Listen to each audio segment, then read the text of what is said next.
Thank you. It's good to be here in Vegas. Shout out to the people watching at home. Another one. Here we go. We're going to talk a little bit about Coach T. I need to know how and when and why. Well, I take it from there, Jim. Ooh. I've been doing this for about 40 years. But you're all of 25. Well, you know, things happen. I've been through a lot. You know, I was around during Tyson time. You know, I saw something in the white boy. I made sure I made it happen. So we here. There you go. So when did you decide to touch base with Coach T? You know, after the Woodley fight, I came out, I reassessed my performance, and I was like, you know, I did great. I beat a 5-time UFC champion. I took his hardest punch that he won the UFC championship with like it was nothing. I was off balance. You know, it's boxing. You're gonna get dirty if you're a mechanic. But I was like, you know, there's some things we can tighten up, and that's where, you know, started making some calls, and that's where Coach D came in, and you know, it's been a game changer.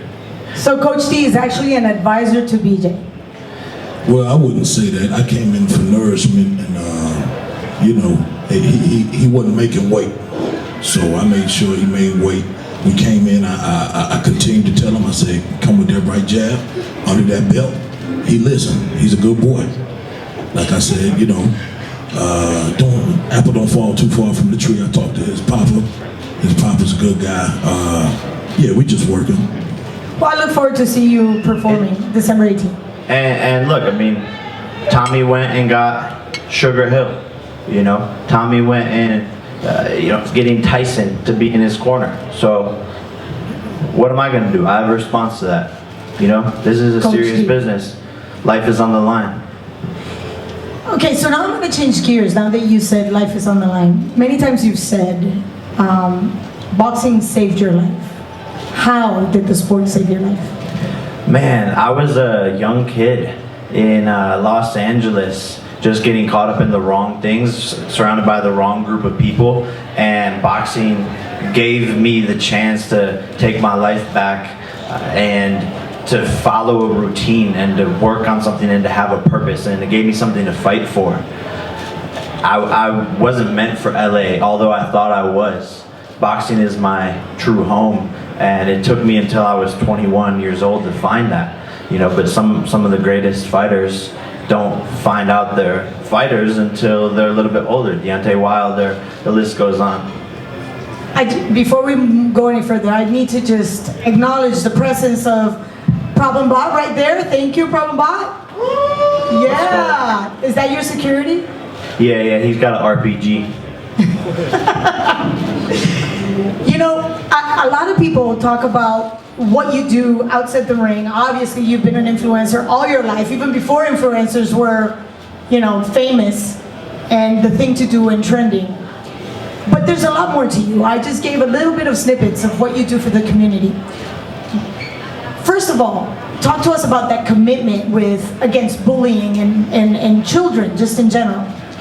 Yeah, look, I want to use my platform for good. Ever since I was young, you know, my dad, who's here today, shout out Greg Paul, we would always go and give back, volunteering, handing out food on Thanksgiving, whatever it was, we always wanted to get involved in the community. And I had a dream as a kid to have a foundation, have a charity, and now I'm, you know, finally at a place where I felt like I was able to give back and to use my platform to give back. And that's why I'm passionate about Boxing Bullies, my foundation, and fighting back against bullying, because I once was a bully and I realized it wasn't cool.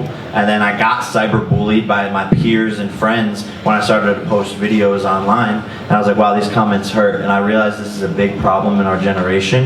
And cyberbullying affects so many people. And I think boxing gives people confidence, you know, to not have to feel like they need to pull other people down or to just be themselves. And that's what it did for me. And so I want to be able to share boxing and this message just with the whole entire world. And I think everyone should take up the sport, even just for fitness, confidence, and being able to protect yourself.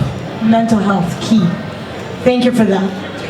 But talk talking about the sport itself, I get a chance to speak to fighters all the time, and the one thing they always say is boxing is a very jealous wife. It doesn't like to share their talent. It doesn't like to share their men. You spread yourself out so thin that I wonder, how deep is your commitment to the sport itself? I'll take this one. Thank you, Coach.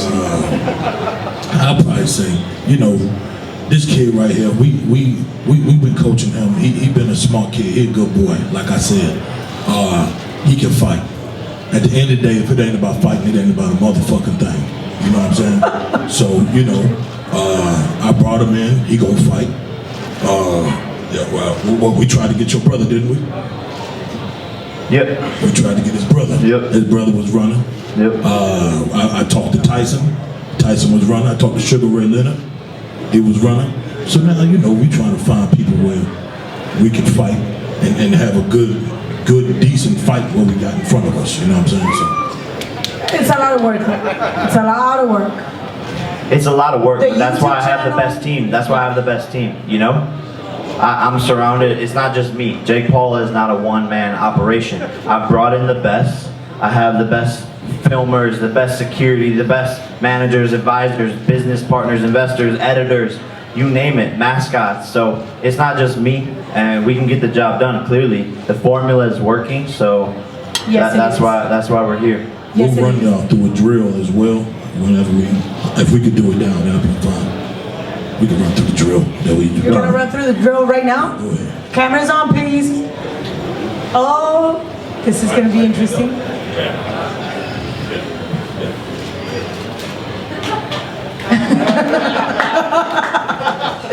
Excellent drill. The interesting thing is we have Tommy Fury and yourself that came to the spot today for that fight on December 18th.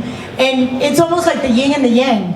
He comes from a boxing background and became an influencer, reality show star in the UK, and you came the other way around, even though you have an athletic background when you played football, and then you became a huge star, and then you decided to take on boxing later in your life.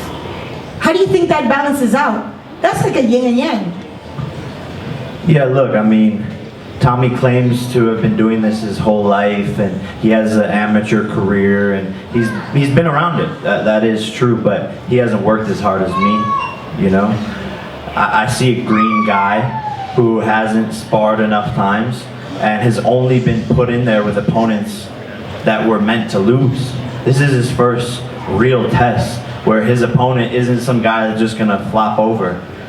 And, you're gonna see that. You're gonna see a fighter who is a virgin, in my opinion. He has no idea what he's getting himself into. This is his first time under the big lights on the big stage, and he's gonna crack under pressure. The one thing that I see is your eye to pick people around you, picking your opponents, picking your coaches. You also pick somebody that I love, and I am a diehard fan. She is the epitome of badass bitch, Amanda Serrano. She is perhaps the only, thank you, Problem Bot. Her record alone speaks for the quality of fighter that she is. But as a human being, she's also a very giving woman. What made you look at her and sign her?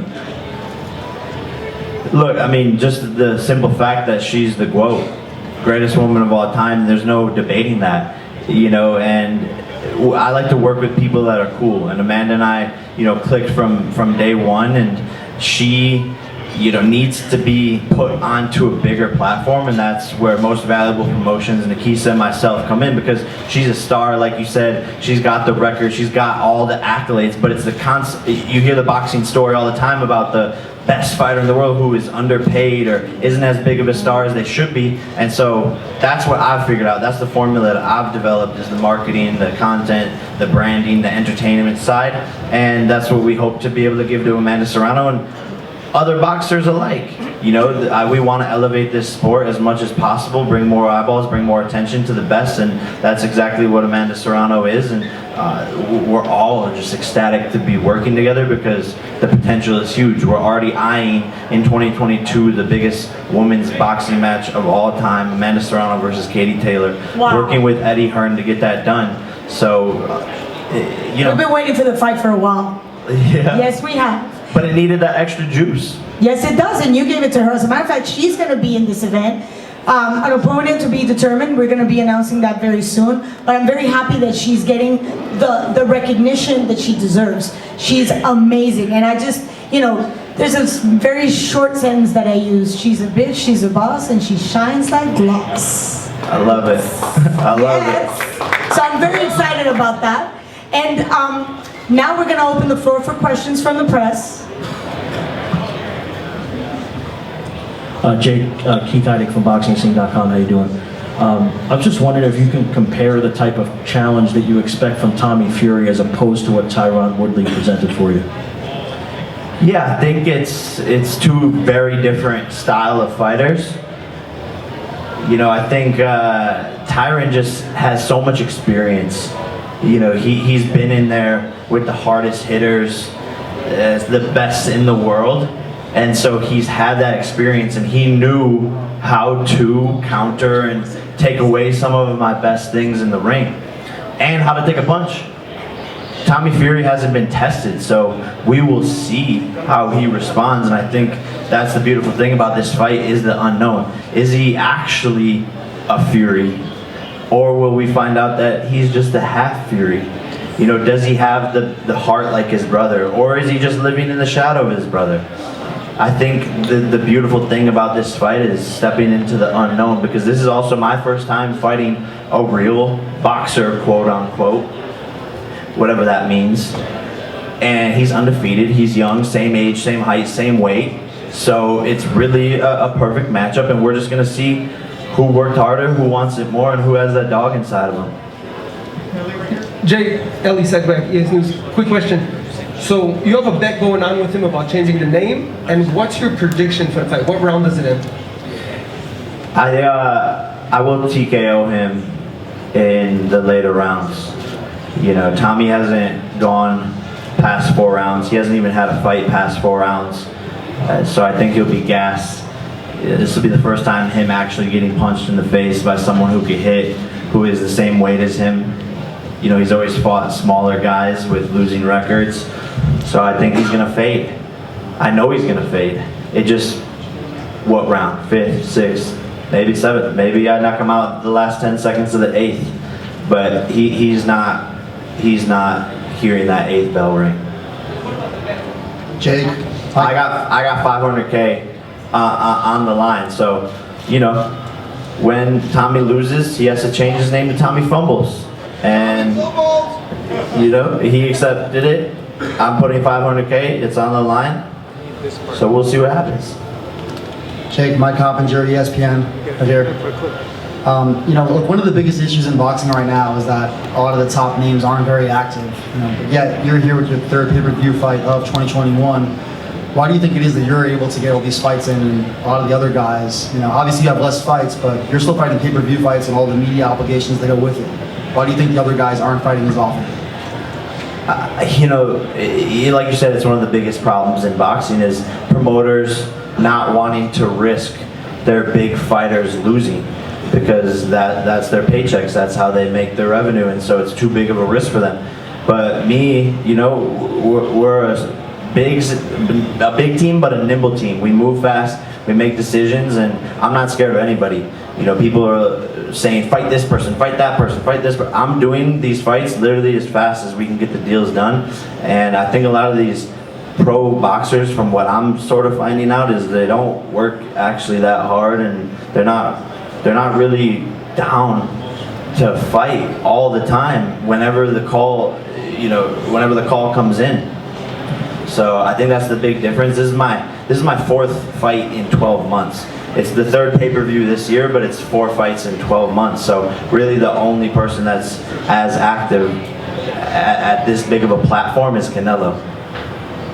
I have a question about that. I'm I sorry. just want to address something because I feel like everybody in there. At the end of the day, the white boy can fight. You know what I'm saying? And I feel like people try to underestimate it. You know, you know that. Yeah, he can fight. So. I have a question about that. This is perhaps one of the biggest week in boxing in 2021. Canelo against another outstanding fighter, Caleb Plant. Your views on that fight? Who's going to take the win? It's exciting. You know, in boxing now, rarely as a fan do we see these big fights where you get excited and you wake up on Saturday morning and you're like, man, I can't wait for tonight because I'm so excited for the fight. That's only happened maybe once or twice this year, you know, with the Fury Wilder fight, maybe Mayweather Logan, maybe a couple of Jake Paul fights, but this one's exciting. History making. It's great for and it's great for the sport. The unification of 168. Can Canelo do it? Can Caleb Plant do it? Undefeated, another undefeated fighter in his record. And this fight is exactly what boxing needs more of. You know, we want to see Canelo versus Benavidez. We want to see Plant versus Benavidez. We want to see these big fights. Why aren't they happening? Who? The promoters. Because I'm sure the fighters want the payday. That's above my payday. My payday. So I wish I had the answer to that. Jake, Marcus Hayes, Fight Hub TV. Thanks for taking my question. I'm wondering, you come into boxing and sort of disrupt the landscape of the traditional boxing with having big fight after big fight after big fight and being a relatively new name. Talk to us about that. Is that what you planned, or is that just how things are shaking out? Yeah, for sure. I mean, I'm a young fighter that still has a lot of things to prove, but with each fight, I'm elevating my level of opponent, and we just want to do it bigger and bigger and bigger. And you know, boxing is the snowball effect. When you keep on winning as a fighter, they just get bigger. The fights get bigger. Everything's more exciting. And so we've just taken this step by step. But yeah, this has been in the cards the whole way. You know, when I first said, like 2 years ago, hey, I want to fight Conor McGregor. I want to fight Nate Diaz. I want to fight... I was joking about fighting Mike Tyson. I was saying I want to fight Canelo. I remember the list. And by the way, yeah, the list. I remember the list. Javante, everyone's on the list. And people It doesn't were like, matter oh, what this weight kid's... division. No, it doesn't. People were like, oh, this kid's crazy 2 years ago. And now, it's like, wow. You know what? We've gotten this far, this fast, and the world is my oyster. All I have to do is 3 letters, W-I-N. And why do you think I work so hard? Why do you think I've progressed a lot faster than a lot of these pros are? Because I'm having to rise up to the highest level of boxing with 18 months of experience, 20 months of experience. So I'm progressing a lot faster than a lot of these pro boxers. And it is what it is because they don't have the pressure. They don't really have anything to lose. They lose, it's whatever. If I lose, the whole world's laughing. The whole world's like, yeah, ha, we told this kid, like, we got him. This was just a thing. He's not a real pro. Get him out of here. Finally, we got our sport back. A lot of boxing wants to see me lose. A lot of them want to see me win, but a lot of them want to see me lose. So I have a pressure, and that's created a diamond. I have an answer to that comes from a very credible source, Marco Antonio Herrera, world champion in 3 different divisions, Hall of Famer, and we talked about you in this fight. And that's one thing that a lot of people don't know. A lot of fighters do support this because they're bringing a new generation of fans. How responsible do you feel bringing this new generation that don't remember the Julio Cesar Chavez, or they just know about Muhammad Ali because of the documentary? Yeah, no, I'm fully responsible for all of it. I mean, who else would be? I'm not sure. You know, like I said, 4 fights in 12 months. I have 65, 70 million followers across my platforms. That's a younger demographic, and they're coming into the sport of boxing, and they're going to become fans of other people. There's room for everyone to grow. I can build my skyscraper as high as I want to without it touching your skyscraper, his skyscraper, anyone's skyscraper. We can all build our buildings as high as possible, and that's what I want to do, is just bring more eyeballs to the sport, and that's what I've done. This question is to Coach D, straight back. Coach D, we just saw you come off the off season, one of the biggest tours of the year. Just this being one of the biggest fights of the year, just want to see what you feel you can contribute and bring to this event. What the hell he said? We just saw you come off the off season, right? One of the biggest tours of the year, and just want to see this being one of the biggest fights of the year. What you feel? We saw what you contributed to the tour. What can you contribute to this fight? Well, at the end of the day, we took him through training. He whooped his security ass. Hell, he whooped my ass in training. You know, the next thing for him, I don't see nobody fucking with baby boy right here but God. One more question? Question for Jake. Jake, one person that is, hey, right here. One person that's always talked, you've had back and forth with is Dana White. And Dana White has asked, when are you going to fight somebody your age and when are you going to fight somebody that's a boxer? You're doing that now. So do you have a message for him? Dana, again, thank you, wherever you are. Thank you for promoting my fights. You literally tee up every single fight for me perfectly. You place bets against me. I prove you wrong. You try to bring in coaches for my opponents so that they can beat me. You're letting Tommy Fury train at the UFC Performance Institute. Give it up, guy. Like, give it up.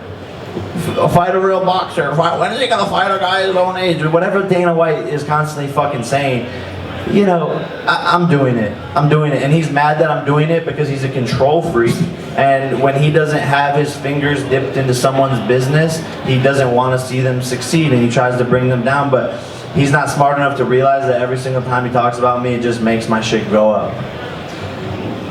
Thank you, Jake. And before we close, I know you want to give us any final thoughts before we let all these beautiful people go back to a good morning on a Saturday? Yeah, I actually got a poem. Oh, you do? Yeah. Okay, so you YouTuber, boxer, influencer, and writer. I wrote this. You know, I'm upset that Tommy's not here. You know, I know he's taking care of his mother, and I respect that. You know, as a man, and I hope she's okay. I hope the family's gonna do well. But I got a little something for him. Roses are red, violets are blue. In his first obligation, Mr. Fury couldn't come through. No worries, only stress for a few. I'm used to promoting my fights alone. I just didn't think I'd have to do this one too. Carrying the marketing sales, oh Lord, what's new? And y'all wonder why the highest paid boxers are me and Canelo top two. One girl whispers, there goes Tommy Fury and his pretty green eyes. Her friend replies, yes, it's true, but he prefers to kiss guys. Tommy Fury's friends let him skip leg day. Just look at those chicken thighs. December 18th, his home won't be the only thing burglarized. I'm stealing his family's boxing legacy. All because Tommy did too much ecstasy while Jake was in the gym sparring heavily.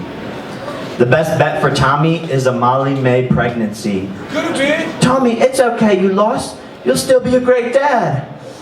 But when she finds out about his side alley makeout in Brampton, she's gonna be a little mad. After all this though, I will say Tommy has a lot of spirit.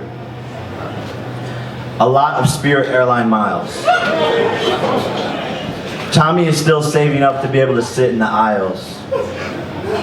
Roses are red, violets are blue. December 18th, Tommy Fury, you will be on the canvas, kissing my shoe. Well said, well said. Thank you for your time, Coach D. It's a pleasure meeting you. Can't wait to see you in the corner. BJ, I got your back. Maybe I get a chance to go in the ring. You be my coach. Thank you everybody for joining us. Great shout out to